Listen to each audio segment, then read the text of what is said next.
To what extent does the sound of your voice impact people's impression of you?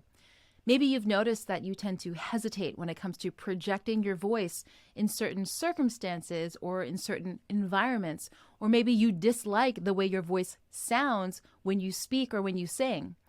The good news is that you can learn to become aware of what I call your vocal brand. In this episode, I'm going to share what your vocal brand is and how you can start to train your voice so that it becomes your most powerful tool for influence and impact. Our ability to influence others is directly impacted by the way we use our voices. After over 16 years coaching some of the world's biggest voices in business, music, TV, and film, I can say with certainty that if you have a voice, then you can learn to use it with confidence and skill. My name is Krystal Diaz. Welcome to the Vocal Branding Podcast.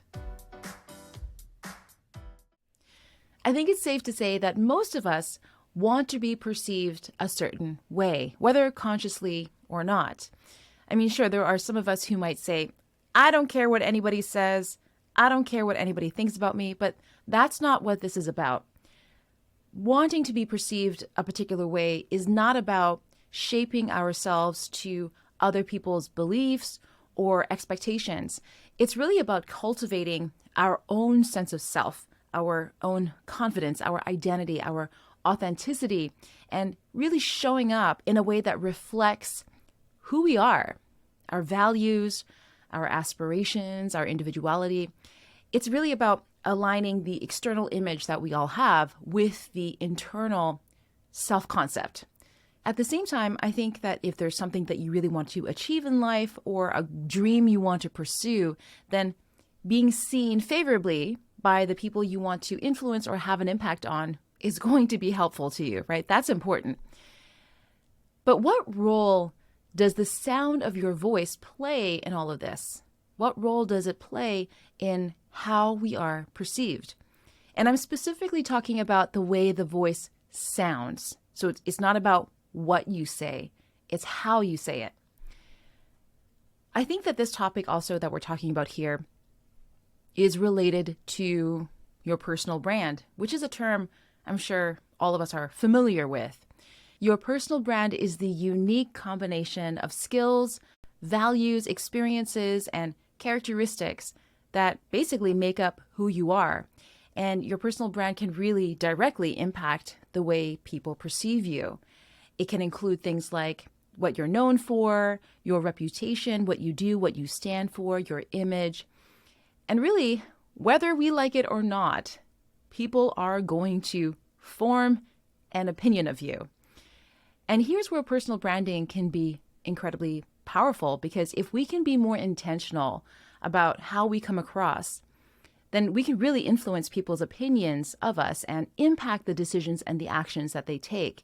And of course, this, again, is so important for any one of us who wants to achieve things in life, who want to pursue goals and to achieve our dreams. For example, if you want to launch a business or you want to get a promotion at work, it's not enough anymore just to have the skills. It's not enough to just be able to show that you can do the job. It's the way in which you do it that will really set you apart from everybody else. And I think personal branding is becoming more and more important as a topic nowadays. And I think it'll continue to be important because there's a natural desire for people to want to connect and want to know about you and build that personal connection with you. You've got these great skills, you've got a great resume, but people, I think, really want to know what you're about. What's your values? They want to get to know you deeper. Now, given all of this, what role does the voice actually play? And again, I'm specifically talking about the way your voice sounds and the impression that you could be giving others based on how you sound. So I call this vocal branding. In singing, it's that unique signature singing style that a singer has that really makes them instantly recognizable. You listen to Adele on the radio, you don't need to see a video, you know it's Adele. Same thing with somebody like Lady Gaga or Billie Eilish or Ed Sheeran. All well-known singers have essentially created their own powerful vocal brand through their signature singing style. Now, in speaking, it's actually very similar. Vocal branding for speaking is the unique way in which you use your voice to converse, to present, or to communicate. And the way in which you use your voice here really defines who you are. It's what makes you recognizable to others. But what is it that makes up your vocal brand? What is it that people are hearing? Well, whether I'm working with you on your speaking skills or on your singing skills, there are 5 key components that I believe make up your vocal brand. And those 5 key components are your pitch, your tone, your rhythm, your dynamic variance, and your clarity. So I'm going to go through each of them just briefly here, one by one, so that you have more of an understanding and a framework for how you can start to think about what your vocal brand might be. So let's start with your tone. I like to think of your tone in terms of colors and textures, and this is true for both speaking and singing. And so when I work with my clients, we often talk about their vocal tone in terms of colors and textures because, of course, this is totally subjective, but it gives us something to describe the voice, right? It gives us a framework or some way to describe the characteristics of a person's tone. For example, is it bright? Is it mellow? Is it soft? Is it sultry? Dark, light? Again, these are subjective terms, but they are useful as a way to have a conversation about a person's tone. And really, we all have a tone, whether we are intentional about it or not. But the thing is, we can also learn to manipulate the tone of our voices. It is not set in stone. We can essentially learn to change the tonal colors of our voices as well as the textures depending on the mood that we want to convey or the emotions that we want to bring across. All right, so that is our tone. The second component here is pitch. So in singing, of course, it's about pitch accuracy. It's also about flexibility, like how you are able to move up and down your range. And it's also about how stable you are when you hit those notes. Now in speaking, it's a little bit different. In speaking, I talk about pitch in terms of where your voice is sitting at or tends to sit at in your range. Right? So for example, does it tend to sit very high up here? Are you speaking up here in your range, or do you tend to speak down here, kind of low and deep in your voice? Also, in speaking, your pitch relates to your ability to modulate your tone. For example, if you really want to convey excitement, you may want to be able to move your voice up here. Or if it's a very somber event and you want to convey the seriousness of the mood, then you may want to bring your voice down here. Right? So lots of options here. The third component related to your vocal brand is your rhythm. Now in singing, it's the way in which your voice syncs up with the tempo and the rhythm of the music. But in speaking, it's related to the pace at which you speak, but again, also your ability to vary that depending on what it is that you want to communicate and the nature of what it is that you're communicating. The fourth component that makes up your vocal brand is what I call dynamic variance. And this relates to your ability to project your voice at different dynamic levels. It's not just about being able to go from a quiet setting to very, very loud. It's about your ability to vary your dynamic levels so that you can have this full spectrum of possibilities when you are communicating. The fifth component of your vocal brand is your clarity, and this relates to your articulation, your accent, and specifically how you shape your words, so your vowels and your consonants. The interesting thing here is that whether you are trained in these components or not, you are using them anyway. If you are speaking or singing, you are already exhibiting these components. Your voice is naturally going to sit at a specific spot in your range when you speak. It's already happening. But all of these components that I've just gone through are actually skills. They're just skills that anyone can learn to develop. They're not set in stone.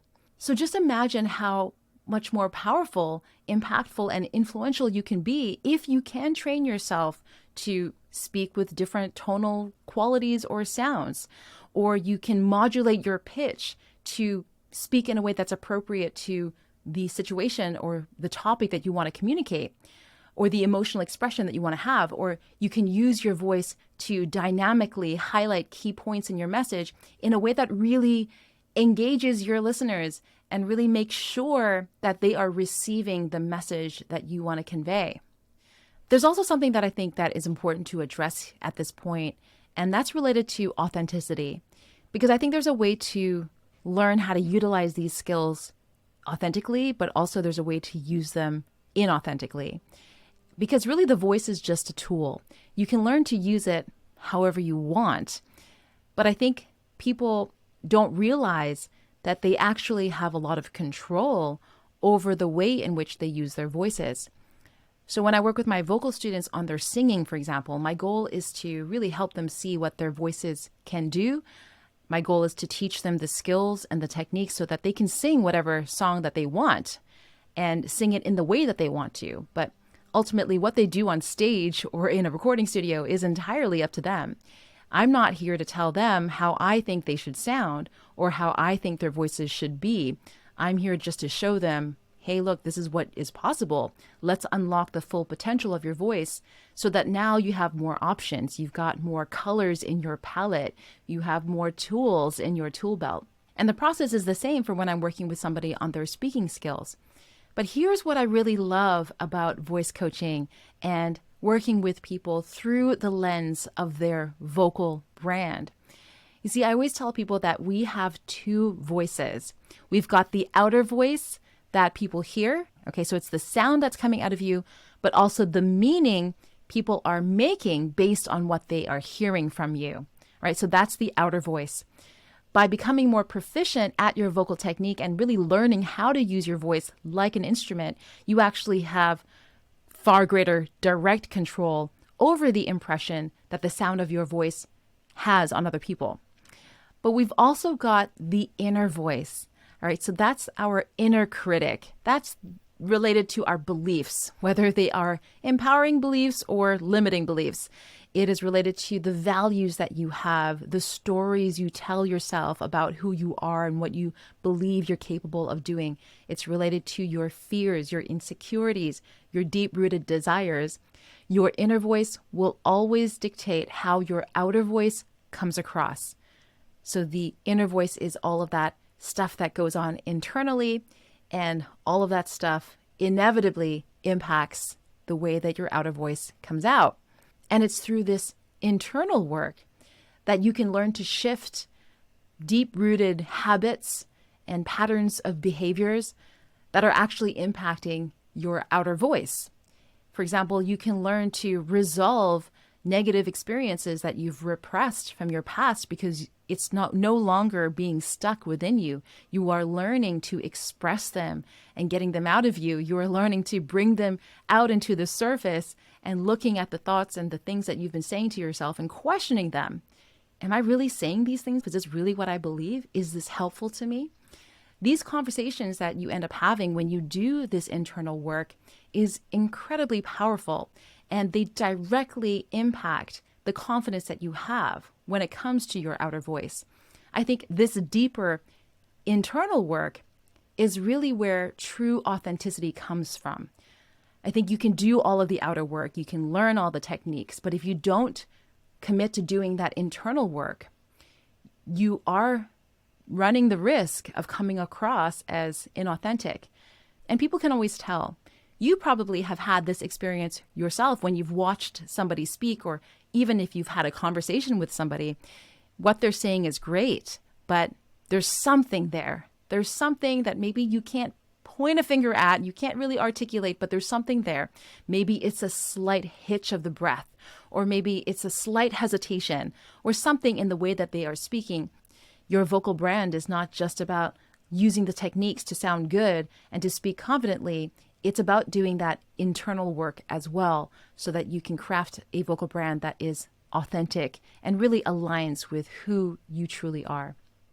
At the end of this episode, I actually have a little exercise that I want to share with you to help you start thinking about your vocal brand. And so we will get to that in just a moment. Now, if you are watching this episode today or you are listening to this podcast, I hope you can see how easy it is to underestimate the impact that the sound of our voices can have when it comes to the impression we give others. And hopefully you can see how impactful your voice can be when it comes to communicating with greater authority, influence, confidence, and authenticity. But it's always hard to hear ourselves, right? We are so used to hearing our own voices that it's actually hard to know what to listen for and what to change. I have a masterclass that I previously ran where I taught 3 practical ways that you can change your voice to engage your listeners, to increase your authority, to increase your influence, and to do so in a way that's authentic. You can get free access to this masterclass by going to krystaldiaz.com/masterclass. And I'm making this available because I want you to have some practical tools that you can start using right away to improve or develop your own vocal brand if this is something that you recognize will really help you to achieve your goals. Again, to gain access to this masterclass for free while it's still available, go to krystaldiaz.com/masterclass. And that's Krystal with a K. All right. As promised, here is the exercise that I want to share with you. It's very simple, but it can be a little bit challenging. And so I'm going to outline it here for you in just a few steps. Step 1, set a timer for 2 minutes, just 2 minutes. And in that time, I want you to outline in note form what you did yesterday. Not in sentence form, in note form. Okay, you can keep it really simple. It really doesn't matter what you did. It can be totally mundane. Literally just write down what you did yesterday. Brush my teeth. Maybe you want to start with I woke up. Brush my teeth. Got the kids ready for school. Just jot it down in note form. Don't go more than 2 minutes, okay? Now, step 2, I want you to record yourself talking about your day based on your notes and set a timer for 5 minutes. Okay, now this may actually seem like a long time because you could do this exercise for about 2 minutes and then realize you've still got 3 minutes left to fill, but you've kind of described your day already. So, but this is kind of the point.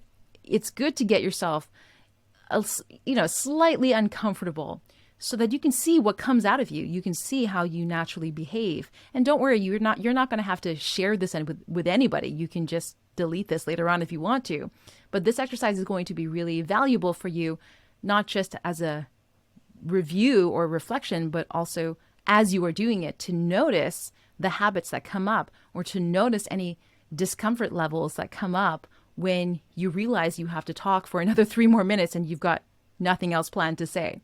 All right, so spend 5 minutes talking about your day based on your notes. Now, step number 3, this is a tough one. You're going to have to listen back. All right, so ideally you are recording yourself on video as well because that's going to be helpful to see your body language and to see how you are when you speak. But if audio is what you're comfortable with, then just do audio. That's a really great first step anyway. So you've got to listen and review back what it is that you are saying. And I want you to do it in a very specific way. I want you to ignore what you said. Ignore everything that you are saying. Listen specifically to how you sound. So just the sound of your voice as it's coming out of you. And make a note of anything that you noticed. Right? So don't judge yourself. I don't want you to look at this and have all this negative self-feedback that you're ending up giving yourself. Try to do this as objectively as possible. The purpose of this is for you to get used to hearing yourself on recording because that is the sound that everyone else hears.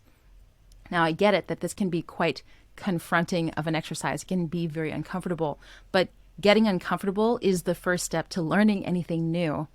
We're not going to learn anything new if we don't allow ourselves to get a little bit uncomfortable. This is about noticing, becoming aware of the habits that you have that you don't even realize. Most of the time, when we are doing it, when we are speaking or when we are singing even, we don't notice the habits that are coming out.